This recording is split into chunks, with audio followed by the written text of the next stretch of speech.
Historic trauma has got to have an opposite to it. There can't be just the trauma. Again, back to that balance. Why don't we also use that word with historic healing? Because while a lot of our history has trauma to it, doesn't a lot of our history also have healing to it?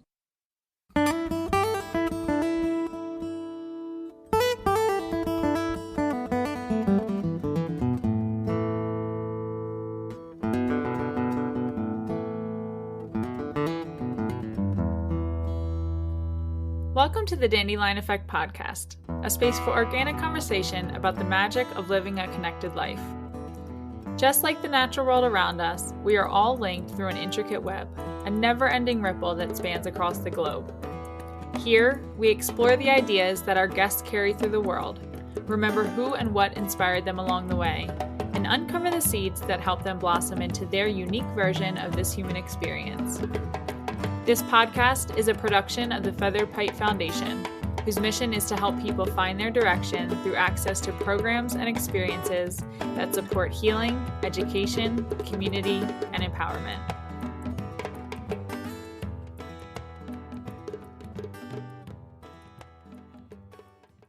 Historical trauma is a new model in public health that suggests that populations historically subjected to long-term mass trauma, such as slavery, the Holocaust, forced migration, and the violent colonization of Native Americans, exhibit a higher prevalence of disease even several generations after the original trauma occurred. This model is backed by research in the field of epigenetics now, which studies how trauma changes our DNA and is thus passed on to future generations, making them more susceptible to certain mental and physical conditions. And in understanding how to move forward and break this cycle of historical trauma, we also have to ask the question, what does historical healing look like? That's the topic of today's conversation with Linda Kinsey, a member of the Aani Nation, or the White Clay people.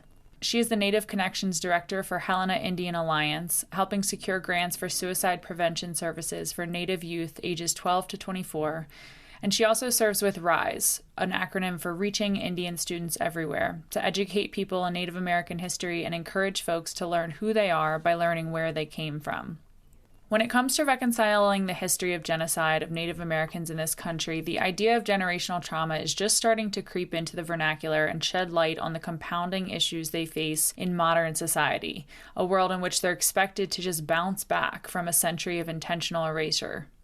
And Linda believes that many people don't understand the current statistics of high suicide rates, alcoholism, and substance abuse, and chronic disease among Native communities because we don't often learn about the true history of this country, the hundreds of years leading up to where we are now as a collective. In her former longstanding role as the director of a tribal treatment center in her hometown of Fort Belknap, Montana, and as a Native woman growing up on a reservation in the 1970s, Linda experienced and witnessed the consequences of historical and generational trauma, and she's dedicated her life to healing herself and integrating her own family's history and helping others do the same. This conversation is very special for us because Linda's tribal family caretakes a feathered pipe, which is a relic that has been with their community for thousands of years and is a symbol of resilience, faith, and connection. It's actually because of this relic that she wanted to come visit the Feathered Pipe Ranch in 2021 for the concert with Navajo flutist R. Carlos Nakai. We talk about her feeling when visiting the ranch and the belief that a place can preserve and protect particular energies just as pipes can hold centuries of prayers and energies too. Linda teaches us about the importance of balance, having grown up in a household of natives and non-natives, Democrats and Republicans, Catholics and Protestants. Her whole life she's been in the middle, which has proven to be the superpower behind her capacity to hold many experiences and emotions at once. This ability is a necessity in today's world, and perhaps a necessity that has always existed, considering the ancient wisdom teachings of the Eastern traditions like yoga and indigenous peoples' traditions everywhere around the world. Without further ado, we offer this conversation on historical healing. I'm Andy Van Treese, and you're listening to the Dandelion Effect podcast with today's guest, Linda Kinsey. Linda, I would love for you to start by introducing yourself, telling us who you are, and how you came to discover the Feathered Pipe Ranch now that you're living in Helena, Montana. Yeah, well, my name is Linda Kinsey, and I was born at Fort Belknap Agency. I guess it's called an agency because it was a military fort. and it's an Indian reservation. And I would say about 17 miles from the Canadian border. So north central Montana. My mom is all native from the Aani, the Gros Ventre tribe. And my dad is a cowboy. He was all non-native. So I always say I'm half cowboy and I'm half Indian, typical Montana mixture. And yeah, so I grew up there and lived there my whole life, and then served the tribal government, the tribal services there. I want to say 20 years in different capacities, but mainly in the mental health as a treatment professional. And then probably about 10 years as a teacher, school counselor, and school administrator. And so I find myself in Helena, the state capital, here now for about 8 years. Okay. And then how did you find out about the Feathered Pipe Ranch? Because I know that your first visit was this last summer, and that's where I met you briefly. But tell me about the events that led to that, and then what your experience was of visiting. Well, I heard about the Feathered Pipe Ranch. I don't know. I must have seen it, a brochure or something of it somewhere, The name kind of struck me, because I'm like, the Feathered Pipe Ranch. I think when I first seen it, I kind of Googled it and what is this all about? Because of our tribe, the Aani, in Montana, called the Gros Ventre tribe. That's our federal recognized name, but we call ourselves the Aani, the White Clay people.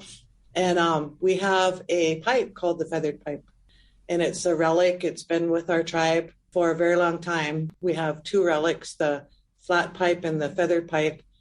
And the flat pipe is been with our tribe, they say, from before the flood. And so the feathered pipe is more modern, but still ancient, thousands of years old. And we keep that, and we still have like a feathered pipe keeper, and we still have traditions around that particular pipe. So I seen that feathered pipe name, and I'm like, oh my gosh. And so my friend actually asked me if I wanted to go to a concert there. It was the flute player. Oh yeah, our Carlos. Yeah. So we went there, I want to say late May or early June. As soon as I got out of the car, I was like, well, before I even got out, it felt very spiritual to me. And the whole experience there was really awesome. And then, gosh, I think it was maybe a month later, there was a retreat advertised there for nutritional healing retreat. I was able to attend that retreat, and the whole thing was just awesome. And that's where I met you. I live right here in Helena, so I'm sure I'm going to be back there. Yeah, especially if you're in Helena. Yeah. It's like, yeah, just come up and visit. Yeah. So I wanted today, really get into hearing about your life, because you had told me that the Aani tribe, there's no written language. It's all an oral tradition. And so I know that story obviously must play a huge part in communication and understanding and generational wisdom and learning. But Linda, if I were to just ask you, what's the beginning of your life story? Where do things start for you? Where do you start to understand who you are as a being? What can you tell me? Where I'm at right now is feeling really grateful, because I had two parents that loved me. I was a middle child, born right in the middle of two brothers. I was born in October, so I'm a Libra. Everything is like in the middle for me, half native, half non-native. So balance, I guess, has been something ever since I was, realized, this being in the middle part. My mom was a really devout Catholic, really very family active and Democrat. To the point that my grandfather was one of our longest leaders certainly in the state, but also nationwide as a political leader for Native people. And my father was not so devout Protestant and came from a very Republican family. And I always, felt like I was in the middle of things and peacekeeping and all that. Even, through this whole difficult problems and differences, I always tell the story of, my mom was a devout Catholic, and a Native American, a Democrat. My dad was a Protestant, non-Native, and they never fought over politics. I never heard them once really having disagreements over politics, over race. And so for me, that I'm really grateful to be brought up in that kind of a environment where you are who you are. And how did your parents meet? In a bar. So there's this place, it's called the DY Junction, way out in the middle of nowhere, probably, I want to say, south of the reservation, probably maybe 10 miles off the reservation. And it was a bar. It was a kind of a gathering place. They met in, I want to say, 1957. And he was on a road construction crew. And so the bar had a campgrounds there. And so the road construction crew was camped at that campgrounds. And apparently there was a dance there and they met. And 3 weeks later, they got married. Wow. So you had two brothers and you were the middle. That's actually exactly where I sit too. I have an older brother and a younger brother. And you were the only girl? Yep. So I was raised on the reservation and my mom came from a family of 13 brothers and sisters, very large family. My mom's maternal grandmother, pretty much lived with us most of the time. And so our place was like a gathering place. So sometimes I felt left out because I didn't have a sister. But for us, our first cousins are our brothers and sisters, the way we relate to each other. And my aunts to my children are also their grandmothers. Okay. That's sort of the way we are related to each other. And so I was fortunate that I did have a lot of female cousins that I was very close to and, sisters and stuff. Mm-hmm. Is there anything that strikes you or anything that you have reflected on recently about some of the values and foundation of like what was instilled in you from your parents? I know you mentioned that balance, but is there anything else that really carries with you until today? Well, they both were blue collar workers. They both instilled that work ethic. They both worked very hard. And of course, my mom, made sure that we were brought up as Catholic. From about 17, I would say I was exposed to traditional Native spirituality and religion. I didn't know this until I started realizing, the federal law, that it was pretty much illegal to practice any kind of Native spirituality. I mean, I got the normal, like how we do funerals, traditional prayer and all that. But I wasn't exposed to the real, I guess you can say, ceremonial until about 17. One, because it was illegal, although my mom said that when she was growing up, it was illegal, but her parents and grandparents would practice healing and, traditions kind of in secret because they didn't want to get in trouble. But, the law changed and we started practicing before the law changed, but the first sweat lodge on our reservation was actually at my uncle's house. This was before cell phones and, even phones. I mean, I'm not that old, but a lot of people really didn't have phones. And I went over there to visit with him and he was having his sweat lodge.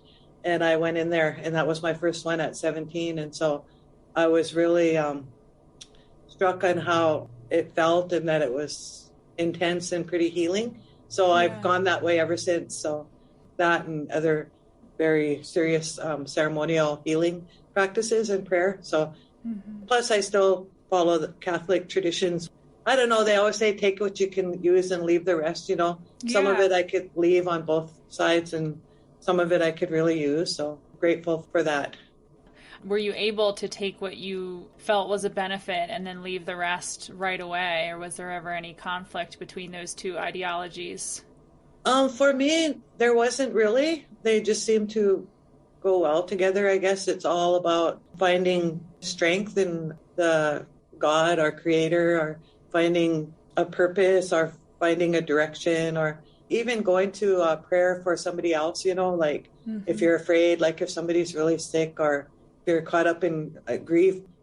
My really hard work started with not realizing that a lot of my anger were caused from grief. And I didn't realize that. And so both of those practices with, Catholic theology and also for sure the sweat lodge, and what we would call the Sundance, really helped me understand that and not fully heal. I don't know if we're ever fully 100% healed because there's always work to do. But mine started with understanding my grief and how it transgressed into anger and also depression. Then I became interested in generational grief, how it could pile on and become attached. And I really wanted to detach from all of that for more balance in my life. I'm really curious to hear whatever you want to share about the history of your people, and I'm curious if you learned growing up the history in the way that you feel like it was a complete story told from the side that probably isn't told off the reservation. And in many schools, which is the work that you're into today, is getting that education out into the public. Yeah, anything that you want to share about the Aani or the Grovant people? Well, I always knew somehow or the other, just family talking about it. Our original first treaty with the federal government on our tribe was 1858. My grandmother was born around the early 1880s. I could just picture her at a picket fence standing outside and this vehicle coming by and just snatching her when she was about 7 years old. And so she was taken, the word, what I understand now, is literally taken to boarding school.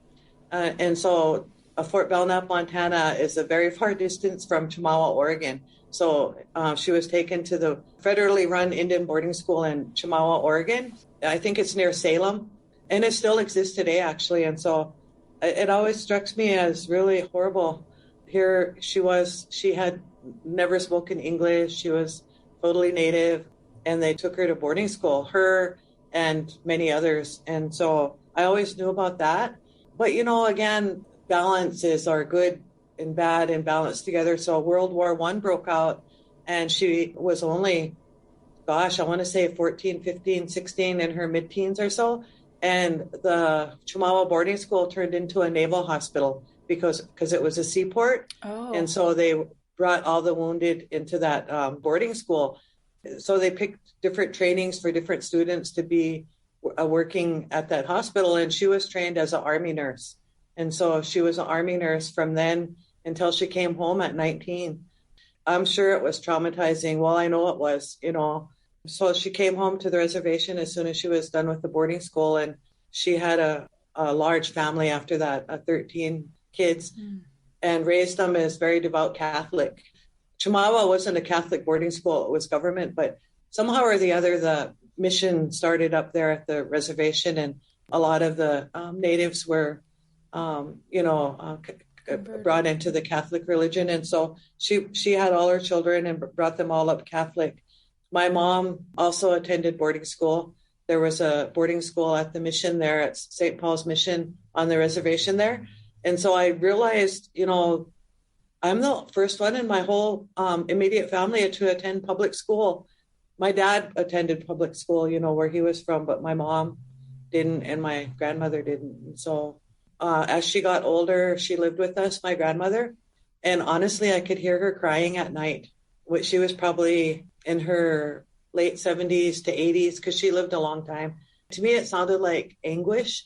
I didn't know if she was in pain and so I'd go in and check on her sometimes. And, she wasn't very verbal. I don't know why, she was very quiet. Years later, I was helping clean out her things in her room, and I found this old purse. And there was I don't know how many letters from soldiers that she had been a nurse for. Yeah. Telling her that they were good and thanking her and stuff. Mm-hmm. You talk about all of the different sides of experiences. It's like, I imagine she got really close to some of those people that she helped. And yet she was originally brought there against her will, and just the complexity of all of that. Yeah. And then she lived through the Spanish flu, smallpox epidemic as a very young child. So I don't know, anytime anybody asks me who I admire the most, then it would be her. Mm-hmm. And you said she was non-verbal or didn't speak much. Was that just later in her life or just in general, more contemplative type of person? She practically raised me, and so she was very quiet. She didn't speak very much, very devout. She'd always be praying or having a rosary. I was starting to get into research, when I was going to grad school and researching our tribal history. And I found out about this place called Fort Browning. I had never heard of it growing up, maybe vague mention of it. And then I seen where my grandmother was actually born in Fort Browning. My grandmother spoke fluent English, because she went to that boarding school all that time. But a lot of times my mom and my grandmother would speak in our native language. I don't know if sensitive things or things they didn't want us to understand, or I don't know, but So I one time asked my mom if she could ask Grandma what happened at Fort Browning. How come we never talked about it? And she was born there. And so my mom spoke in Indian, and I could understand a lot of it, but some of it I couldn't, because it was words that were never really used around me. And I'm like, well, what did she say? And she said, why talk about it? Because everybody died there. And so that was the last smallpox epidemic. And she was a small baby when everybody was moved out of there and they went south towards another location. So it was something that was barely in the history books. And so I think it was 2017, they had a healing ceremony there for all of the people that died there, hundreds of people, probably about 10 miles off the reservation there. Yeah, so things they didn't talk about it, I guess, that they didn't want to really remember, or she didn't talk about a lot of her experience at Chemawa either. But my cousins always made her, I guess she was a cheerleader too. And so they always made her do the Chemawa cheer. And she would be just happy doing the Chemawa cheer. So, again, good and bad, the making the best of things. I'm always so struck by how much lightness and humor is an important sensibility within Native peoples and Native communities. And I wonder if you have any insight into like how you or how, other people can hold that at the same time as such deep grief and such fierce anger. And I don't really know the answer to that, but there are some certainly humorous things that I can recall, and humorous adventure stories. I mean, there's no place like home, right? And so not only Native people, but I think non-Native people, that familiar, humorous story or humorous memory, there's something chemically that happens, endorphins and stuff like that, that help our brain. And it's just kind of a natural healer, I would say. Nothing like our humorous memories and stories and things, I'd love to hear a little bit more about really the resiliency, how many people died after the government interventions and everybody moved north. That was also the time during smallpox and the Spanish flu and all of that kind of compounding on each other. It sounds like that first contact with European settlers, the population went from some 200,000 or 300,000 to just 300 people 100 years later in that 1910 first census.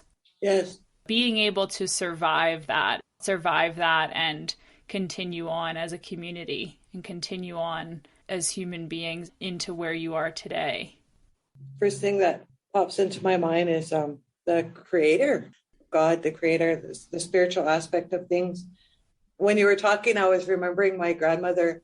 So when she came back from Chemawa, most of her family had died, her immediate family, in that span of maybe 12 years that she was gone. Well, she was gone from age 7 to 19.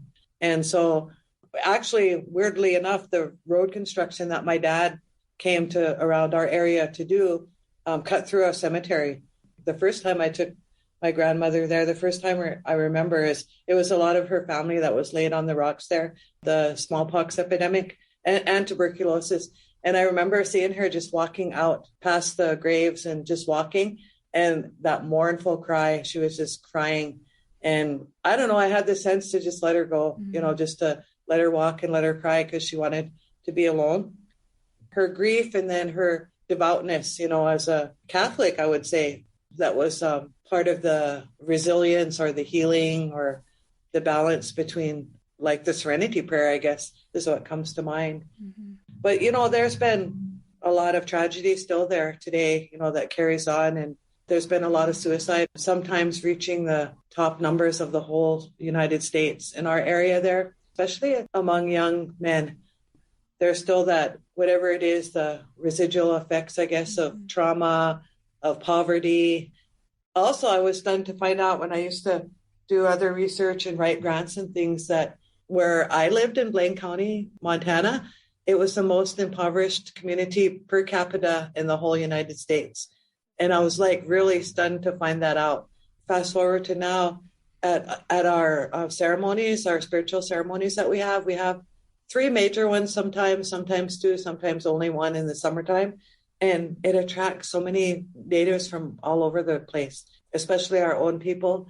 And so we have that very profound spiritual understanding and gifts and practices. And a lot of it is centered around that feathered pipe. You know, that feathered pipe has been with our people throughout all of those tragedies. You know, the coming over here, the movement, the epidemics, the poverty, the loss of language, the loss of pretty much, you know, traditions and spiritual practices. But that's been with us. And so I still have that strong sense that there's something to that. Mm-hmm. Can you explain a bit what a pipe represents for some of the listeners that are non-native, that are maybe have not heard of what this is? I mean, it's a relic, but you just explained it as something that is one of the reasons that people have been able to carry on and to continue on. So is there anything, you know, that you want to share or can share about what a pipe is, what it represents, and then anything about the feathered pipe itself? It's part of what we would call a creation story. We have two creation stories, and this one is surrounding the feathered pipe and how it came to be with our people. In the sense of that particular relic, or you know, the feathered pipe, it's really supernatural faith and history and understanding of supernatural events. That whole story came to us from a dream that a young boy had. It was through a dream and through instructions through what we would call grandfathers or guardian angels, or, you know, our ancestors who are no longer with us, gave him instructions on that pipe, on how to use it, on what it meant, and, you know, on how to pray with it and things. And so with what we would call pipes nowadays, if you want to talk about ceremonial pipes, I mean, there's pipes that probably look like Native American pipes for objects or for just for show, and people don't use them. But there's truly other pipes that are really regarded as very sacred to that keeper or to that family or to that tribe, that are used. Mm-hmm. It's not really the pipe itself, you know, the tangible, like the stem and the bowl is usually made from pipe stone or some kind of hard rock, but it's the medicine that you put into the pipe to use for smoking or to sharing. A lot of times we hear about stories on peacekeeping, I guess in English would call it a peace pipe, that was used in the treaty days. The Indians would sit down and have pipe ceremony. That tobacco is what we would use as that herb in that pipe, along with a mixture of other medicines maybe they'd want to use. But it's what we would call our chief medicine. And it's really ironic is because, you know, modern day tobacco is very toxic and very harmful. And, you know, smoking is not recommended to your good health. But the tobacco leaf and plant itself is, for a lot of native plains tribes, is what we would refer to as our chief medicine. And it's a communicator. When used and when prayed with and thought of with intention on that herb, it's used as a communicator. Its chief purpose would be to communicate to the creator, you know, or to communicate to the earth, the mother. You know, when we pick plants, it's really, really protocol to lay down some of that tobacco and thank our mother for granting us that medicine and guiding us on how to use it. Each individual has their own ways of how they smoke the pipe or use the pipe, and we would call them directions, pipe directions. So a lot of people would say that somebody instructed them, or some people would say they got their pipe directions from a human. But the way I understand it, and this is just my experience and also pretty much our tribal, is those pipe directions come from spiritual beings. Really, no human can give them to you. Energies somewhere else, or angels, or what. It's kind of hard to understand, but it's all individual too. You know, I'm not one to tell anybody how to use a pipe or what the directions are. And, you know, I do have one for my own personal use and have my own directions that were given to me, you know, in ceremony. And each individual person probably got, if they have one, have received it in different ways. It seems like, too, you know, with the pipe and with some of these other tangible objects that are used in ceremony, you know, really in a lot of different traditions. It's like if I think of Catholicism, I think of like the wine and like the body and blood of Christ. And it's just these parts of rituals and parts of ceremony that we use to connect further with the energies that we're trying to connect with. It's similar to, you know, maybe even like what you felt when you stepped on the Feather Pipe Ranch, where a place can hold energy of all of the people and the prayers that have been there before you. And a pipe seems to kind of do a similar thing where it's like it's been prayed into so many times and it's been kept by particular people. Yeah, I think energy would be the word to describe pipes. I was just thinking about rocks. You know, in the sweat lodge, we use rocks. Pretty much our rocks at home are the favorite ones, you know, for a lot of people, not only me, but because they're really nice rocks. And, you know, many sweat lodges I've been in, and I was told that those grandfather stones are the oldest and living beings in the world. And so all that energy that goes into that sweat lodge, you know, and pouring the steam on the stones and that healing that comes from there. The same thing with these pipes, and especially these older ones, you know, all of that energy and that faith. And I guess you could even say that with our old pipe, our feathered pipe. We have another pipe that's much older, the flat pipe. I've, you know, prayed with both of them and been around with both of them.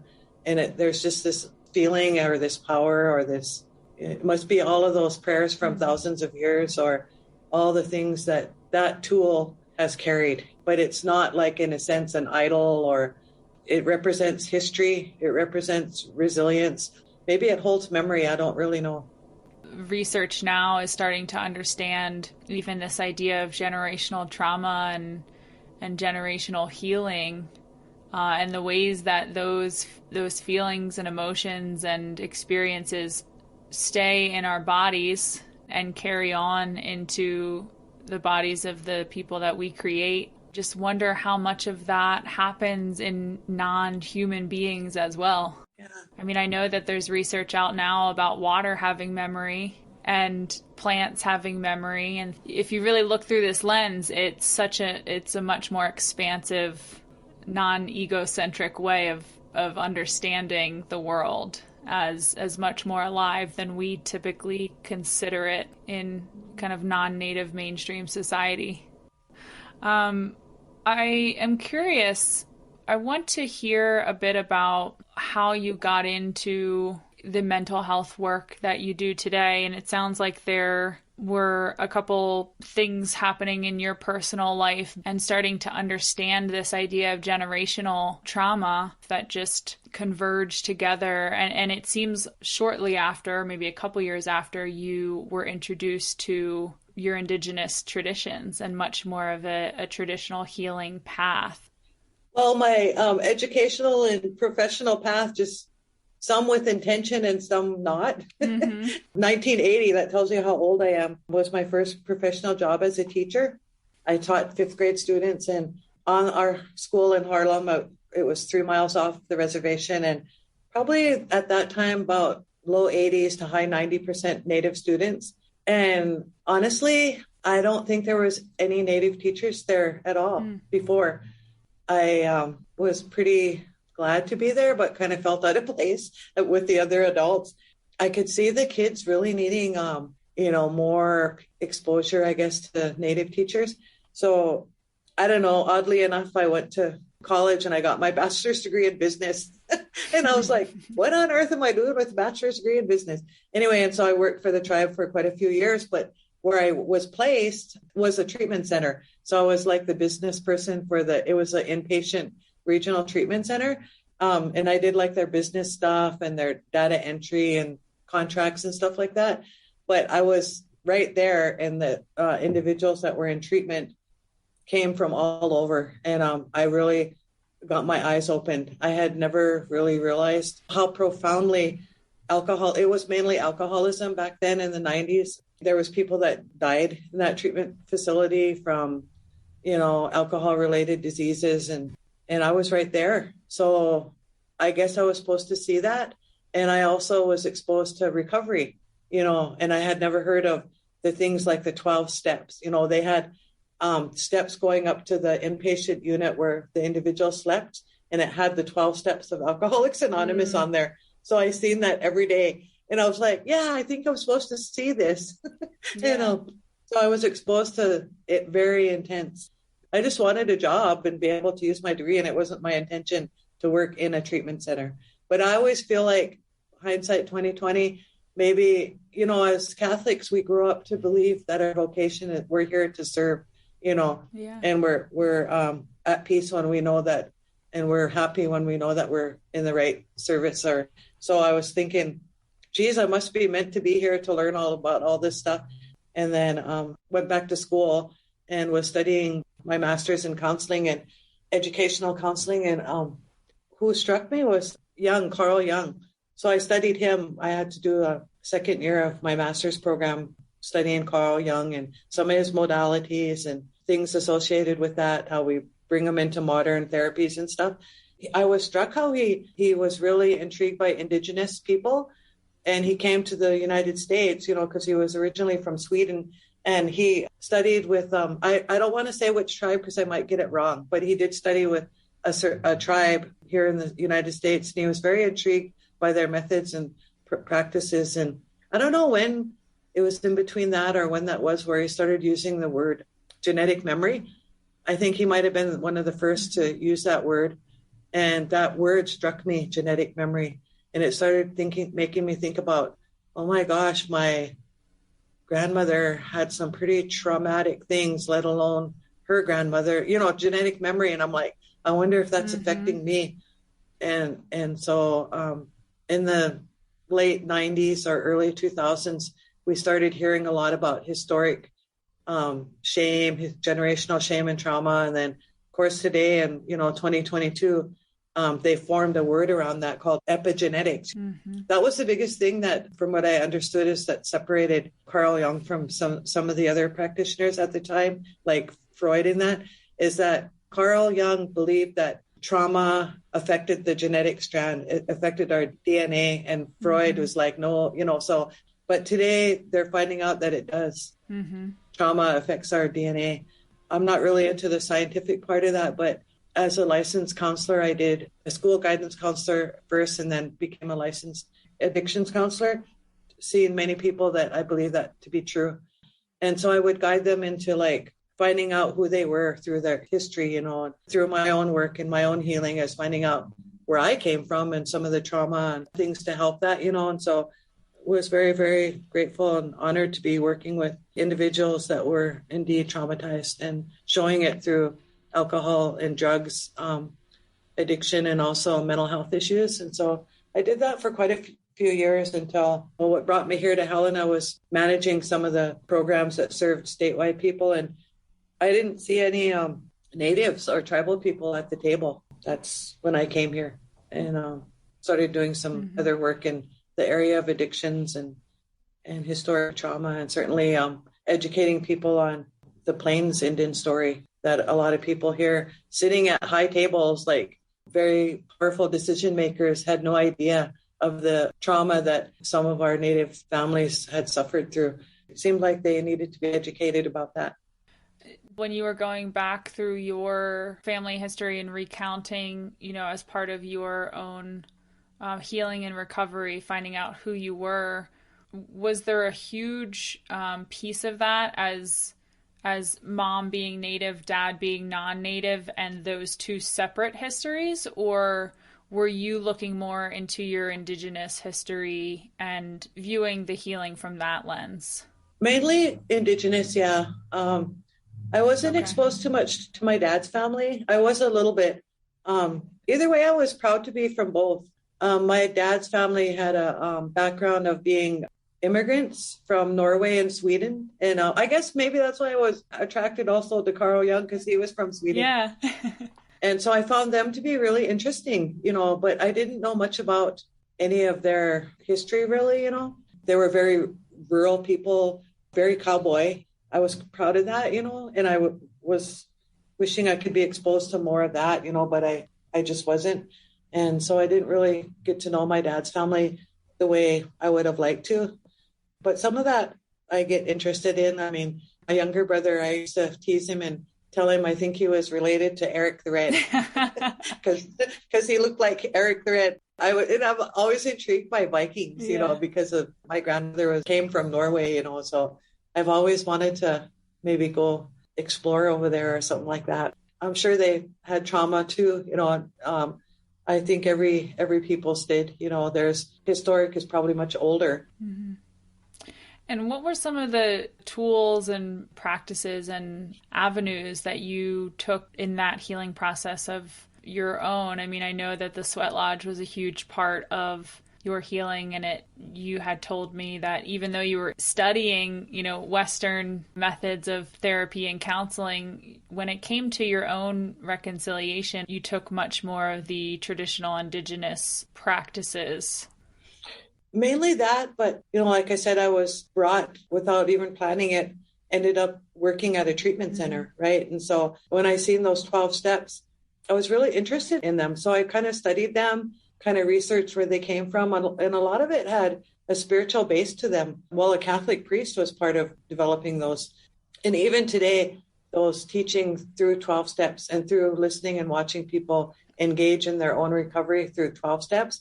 I guess that would relate to being cautionary about getting into addiction and helping my boundaries with that and understanding that and listening to others that were really, really seriously affected by their addictions and their choices. And then on the mental health side, for me, I hadn't thought I had depression or anything like that, but I had 4 children, and it was my last son that I was finding out about depression, and it was postpartum depression that I did experience, and it was really, really bad.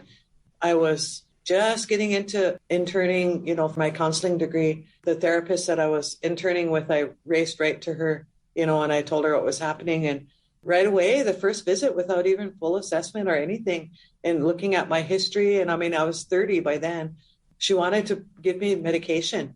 And I didn't feel good about it. I'm like, I'm going to go home and talk to my family about it first, while I thought I'd talk to my mother about it, because she had a lot of experience in different medications and things like that. She recommended, maybe try something else, or, I don't think she really wanted to. I think she was kind of scared for me too. So she really didn't want to really give me an opinion, because she really wasn't a professional at that time. And coincidentally, they had a sweat lodge behind my house where I lived. And coincidentally, even still, is my uncle and some cousins and different ones were actually in the middle of a sweat lodge, when I was having this crisis. And I went and sat in there and I told them what was going on and really needed help. And so that's the way I went. Fortunately, I was like, oh man, I just can't believe how some of the things, when my greatest need, where I needed them, they were there. Mm-hmm. It was right behind my house. My brother had put up a sweat lodge back there. He was a Vietnam veteran, and he asked me if he could use that space behind my house for a sweat lodge. And I'm like, yeah, Mm-hmm. And so I really got into it because it was 10 steps from my back door.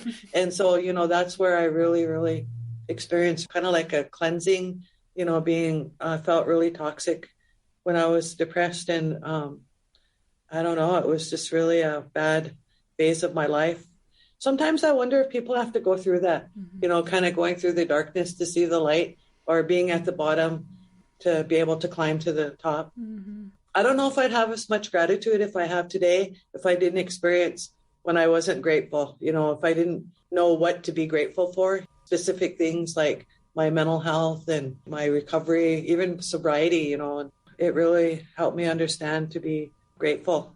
The sweat lodge itself, the steam, the prayers, everything about it, the energy, from our oldest energy beings on the earth, helped me really to get some of that toxic stuff out, even possibly that genetic trauma, that historic trauma. Mm-hmm. So I really fully believe in that. But in my clinical work, I didn't push it on anybody, and kind of rarely told my own personal story, but had offerings that, there's this and there's this, and then maybe guidance on who to ask or how to even be in a sweat lodge, or, but never pushed anybody into like, you have to do this, or that's just how my healing path went. Mm-hmm.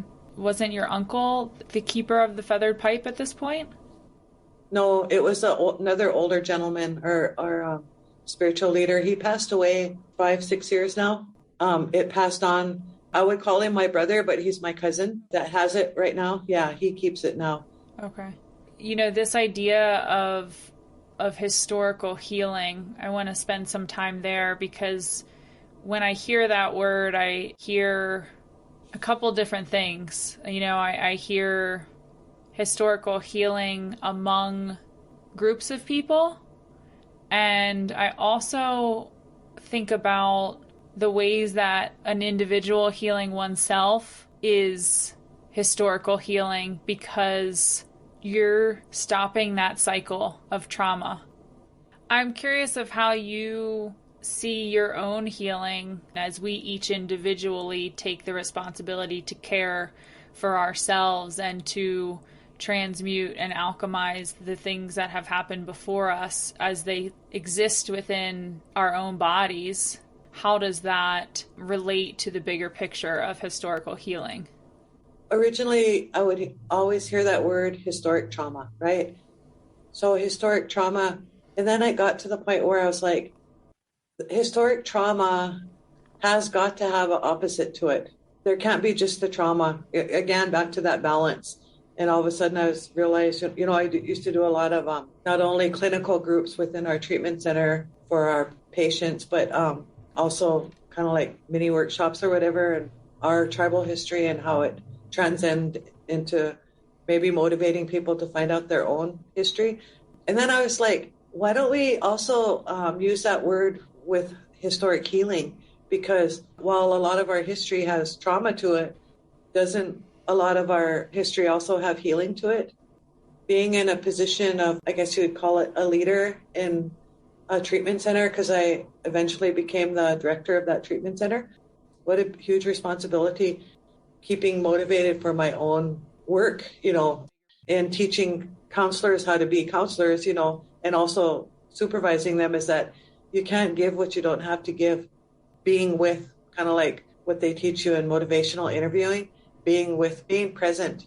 And you really can't be present when you're engaged in your own stuff, mainly your history stuff. And so just all of that motivation was really something for me to be able to be part of. Again, it was like gratitude. Oh my gosh, I could be placed in so many other different environments, but you're meant to be where you're meant to be. Mm-hmm. Bloom where you're planted. Some days get really hard, and we did see some suicide completions at our facility with our patients, and just a lot, losing some patients due to overdosing actually, and that grief, and so and that we shared that grief, not only me, but it was a large staff that's there. They're still there. I think about 23 staff of about 23, and I had the, I guess, honor to be the leader of that staff, for many years. And so and then bringing it back to not my professional, but my family. For many years, I was a single parent of 4 kids. And I'll tell you what, in early recovery, before I found out all this stuff, and I was like so stressed out, getting them to school, being a single parent, I had a lot of help from my family, most notably my mother. But so I realized, I'm really, really going to have to float through these feelings so I can get to the other side of what's causing my anxiety, what's causing my, a lot of being single parent alone without historic trauma causes anxiety, and all boys. I remember I would come home from work, stressful job. My house would be full of boys, loud TV, not only my boys, but their friends. It was Grand Central Station at my house. And I would come home and I knew what triggered my anxiety. And sometimes I'd have to go into my bathroom before I started hollering and acting out with my kids that I didn't want to do. I'd go into my little bathroom, shut off the light, and just sit there and breathe. Mm-hmm. Before even knowing that breath work is very, very beneficial for calming you down. So I learned what my triggers were. So I taught my kids boundaries. I said, listen, this is what I have. And, and I didn't take medication for that either. I still don't, but I can't have loud noises. It just sets me off. And I can have chaos, but not like 15 kids hollering in my house, playing football or whatever they were doing. So that healing work or that trauma work And I want to say that it helped my kids, to be having a halfway sane mom that had boundaries, did not use alcohol or drugs, and role modeled what little I could of my crazy times bringing up my kids. And so fast forward to right now, present day 2022, I'm raising a granddaughter. She did experience some trauma. And so, and I've never raised a daughter. So she was having drama that I was going to choose not to raise her because it was triggering my drama. So we stumbled onto these books, Llama, Red Pajama, and it's about not having drama. And so that's our cue word today. It's like still, okay, no drama. We're going to have to breathe. And, so all of that, I'm hoping will change the course, of where it might have led if I didn't, get exposed to all of these jobs for one and this understanding for two. And it makes a difference as far as what you choose to do and who and how you choose to move it forward with your family. Mm-hmm. And what about the work that you're doing today? How are you working on education and historical healing and just helping other people to see and find out more about who they are so they can integrate all of those parts and really even go searching for where that drama and trauma is coming from? Today, right now, I don't work clinically with anybody. I'm not licensed anymore since 2015. It's more education, like prevention education. It's being the director of a suicide prevention grant at the Urban Indian Center here in Helena. It's really hard because our target population are youth, Native youth, ages 12 to 24. And there doesn't seem to be like a robust effort on part of the school district here to help Native youth engage in cultural understanding. There's like some of the schools in our state, like Missoula and Great Falls, they have what they would call as gathering place for students, and they facilitate that. We don't have that at all in Helena.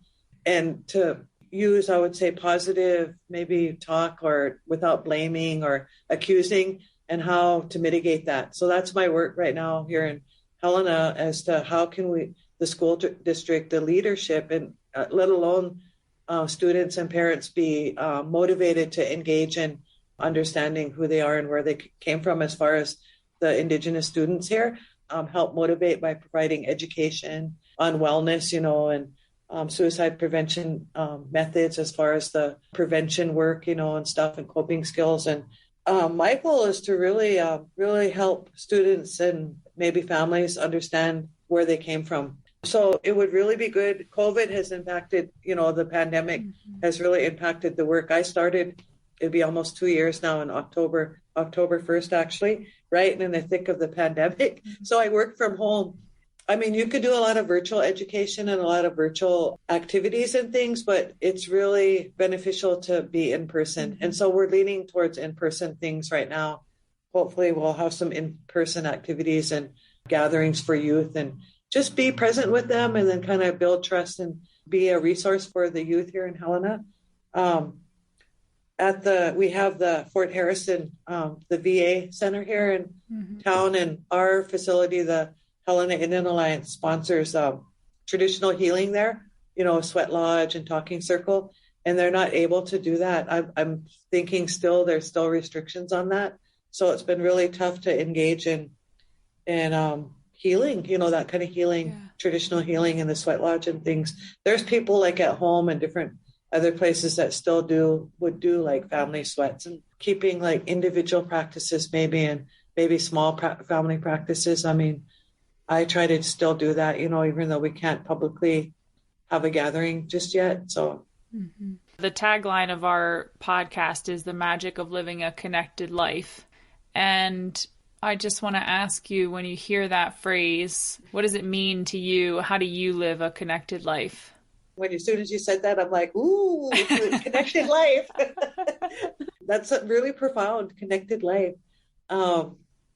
Me and myself, I guess my little story, it connects me to my past, especially my grandmother. I kind of get emotional when I was talking to you about her, because it's like she's my hero. Also my grandfather, I didn't talk very much of him, but also him.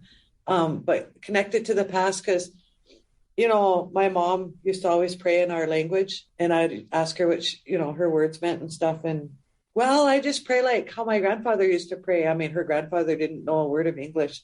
And I'd say, well, did his prayer sound like? Well, you know what? He prayed for you before you were even born. He would start praying using the directions in the East, and he would pray for his grandchildren, his great grandchildren, in the future generations, and then go around, in a circle of the four directions. So that's what I do. I pray for my grandchildren that aren't even born. That's connectedness, I would say. And, I would just really want to say how proud of my oldest son as a tribal leader, serves on our own tribal council at home and as one of the tribal officials. And then statewide, he leads the tribes as being the health committee chair for all the tribes. And he's on his fourth or fifth term now. And when he was inaugurated, my mother passed away about 3.5 years ago, and she was able to do the prayer, for the inauguration. And also she told the group, and she told my son that too. She said, your grandfathers prayed for you before you were even born. They prayed. And so honor that. That's connectedness. And so hard times, good times, whatever times, when I pray, I still ask my grandfathers and grandmothers, for help, for guidance. And I just hope and pray that my granddaughter can be taught those same things.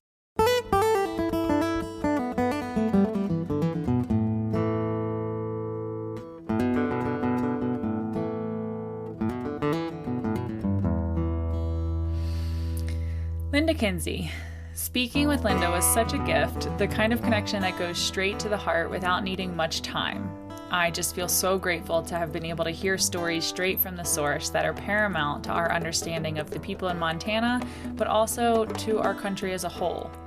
Until I moved out west, I didn't know anything about Native American culture and ways of life, which I find strange, given that I have Cherokee people in my ancestry from areas that are now modern-day Virginia and West Virginia. Now I understand that any stories and traditions I may have learned were far removed, even after just a few generations, with the help of boarding schools, broken treaties, land development, and intentional erasure. I appreciated Linda's outlook on her own identity as being the convergence of several different ideologies, faiths, and peoples, and I was inspired by her openness to explore and claim all parts of herself. The way I view humans is that all of us are creations of diversity and complexity, if not racially and culturally, then certainly ideologically, neurologically, emotionally, physically. We're built by our circumstances and how we choose to react to them, as well as by our pasts and what we're born into and what we're given to work with. If you'd like to learn more about Linda's work at the Helena Indian Alliance, visit hia-mt.org. A special thank you to Matthew Marsalic and the Drum Brothers, whose music you hear at the beginning and end of this podcast, as well as Dr. Jean Shinoda Bolin, who first turned us on to the phenomenon of the dandelion effect and how ideas move through the world. This podcast is a production of the Feather Pipe Foundation, a 501c3 dedicated to healing, education, community, and empowerment. If you'd like to help support this project, please visit featheredpipe.com/gratitude to donate, or leave a review on Apple Podcasts and share with your friends. Be sure to tune in to our next episode in 2 weeks. We cannot wait to share another amazing conversation with you. Until then, have a beautiful day.